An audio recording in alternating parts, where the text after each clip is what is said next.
Assalamualaikum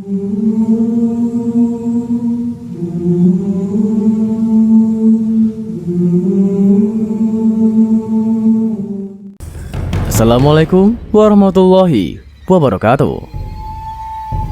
Selamat datang kembali di channel Mutiara Kehidupan, channel yang akan membahas kisah atau kejadian yang terjadi di seluruh penjuru dunia. Temuan baru di Istana Wolseong diduga praktik pengorbanan manusia.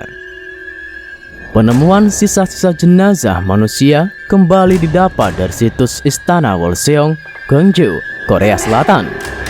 Ini merupakan kali kedua jejak yang diduga sebagai praktik pengorbanan manusia ditemukan di sana. Dilansir dari The Korea Times, Institut Penelitian Warisan Budaya Nasional Gwangju mengungkapkan temuan kali ini meliputi sisa-sisa jenazah seorang wanita berusia 20 tahunan dari abad keempat. Kalung, gelang, mangkuk, dan tulang binatang. Sebelumnya, pada 2017 ditemukan sisa-sisa jenazah dari seorang pria dan wanita berusia sekitar 50 tahunan. Kemudian, pada bulan April ditemukan tulang belulang sekitar 50 cm dari penemuan sebelumnya. Temuan-temuan ini merupakan kasus pertama di Korea yang diidentifikasi sebagai kemungkinan adanya praktik pengorbanan manusia dibunuh dalam proses pembangunan istana antara awal abad keempat dan awal abad kelima selama periode awal dinasti Silla.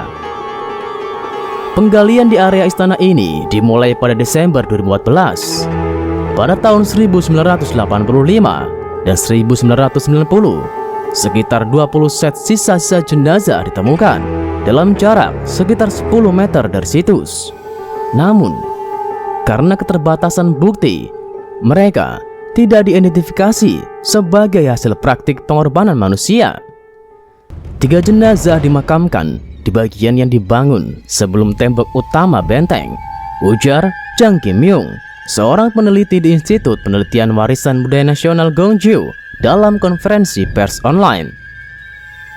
Berdasarkan fakta bahwa mereka berada dekat pintu masuk utama bersama dengan tulang belulang hewan yang dipilih, seolah-olah melindungi dinding, kita dapat berasumsi bahwa mereka dikubur sebagai bagian dari ritual untuk konstruksi arsitektur yang aman.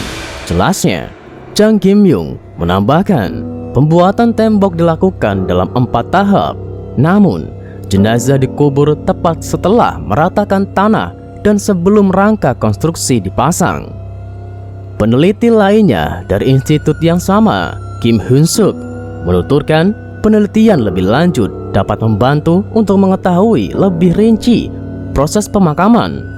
Namun, belum cukup bahan untuk menunjukkan bagaimana manusia dikuburkan di sana. Namun, tampaknya manusia-manusia itu dimakamkan setelah meninggal. Berdasarkan fakta, tidak ada tanda-tanda perlawanan dan posisi tubuh berbaring menghadap ke langit dalam posisi lurus, kata Kim Hun-suk. Diperkirakan tinggi temuan baru ini 135 cm berdasarkan ukuran tulangnya. Hal ini mendukung fakta bahwa sisa-sisa jenazah yang ditemukan milik seorang wanita. Selain itu, nampaknya sosok ini termasuk dalam kelas sosial yang lebih rendah. Terlihat dari tanda-tanda gizi buruk pada giginya. Total 3 jenazah yang ditemukan semuanya menunjukkan tanda-tanda kekurangan gizi. Seperti yang sudah disinggung sebelumnya, selain tulang belulang, ditemukan juga kalung dan gelang yang menjadi pembeda temuan kali ini dengan yang sebelumnya.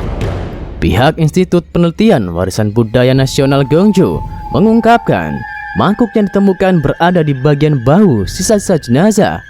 Benda ini penting untuk memperkirakan waktu. Dari berbagai data berbeda dan perkiraan peneliti, mangkuk ini memiliki kesamaan dengan mangkuk lain yang berasal dari pertengahan abad keempat. Lebih dalam tentang situs Istana Wolseong, tempat ini masuk dalam Gwangju Historic Area, salah satu situs warisan dunia UNESCO. Dikutip dari laman resmi Korea Tourism Organization, meski kemegahan istana saat ini tidak terlihat, konon kawasan ini dulunya dipenuhi dengan bangunan kekaisaran. Wilayah Wolseong memiliki lemari es yang terbuat dari batu bernama Seokbingo, arena panahan, lapangan berkuda, dan taman bermain tradisional. Situs istana Wolseong disebut juga dengan nama Half Moon Fortress. Nama benteng ini sesuai namanya. Secara harfiah berarti bentuk bulan sabit di atas bukit. Nah, itulah temuan baru di istana Wolseong yang diduga praktik pengorbanan manusia. Nantikan kisah atau kejadian yang terjadi di seluruh penjuru dunia. Tetap di channel Mutiara Kehidupan.